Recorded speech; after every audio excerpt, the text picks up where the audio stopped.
Boondock Saints. That's such a great movie. Well, the Warriors sucked, and they came from Brooklyn, but the best to ever do it was Biggie and Brooklyn's Finest with Jay-Z. Another reference to Mike Tyson. Hold on a second. I'm not sure the Warriors came from Brooklyn. Oh, I thought that was... I think they came from Coney Island. Because they had to fight their way all the way back. It's the same thing. Well, Coney Island is Brooklyn. It's the same thing. But then it would be called Brooklyn. But it's called Coney Island. Well, Sheepshead Bay is part of Brooklyn, too. Then why is it called Sheepshead Bay? Why is Ybor City called Ybor City when it's part of Tampa? Right, but it used to be its own city. Right, but it is Tampa Ybor. bought it. Speaking of cities, Las Vegas, when Tupac died that night, he actually wrote the song for Mike Tyson to walk out to, and that song is referenced in I Love the Dough by Jay-Z. So it's great how the rappers have influenced combat sports. Did you just get here?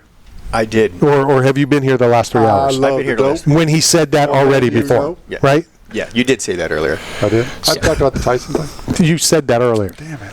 But now I mentioned the actual song. It was when you were talking to Bellamy about how rap music influences pop culture and combat sports. And Earl Stevens, my favorite rapper, known as E40. But maybe the reason the UFC is where it is today, 1996, promoting it in the culture of the street game, made the UFC what it is today. So thank you to Earl Stevens, a.k.a. I think Royce Gracie made the UFC I was going to say, I think Dana White would argue with that, too. He came in 2001. And Chuck Liddell. He didn't know about it. And Randy Couture. And Matt Hughes. They got inspired by E40 from the Bay Area. You know what? I have to tell you, Randy, I was looking at the fight cards, and I can't pronounce half these guys' names anymore. Well, you ought to hear Matt when he tries to say them. Well, since we don't do music anymore, can you take us out with a Biggie Smalls song? Yeah.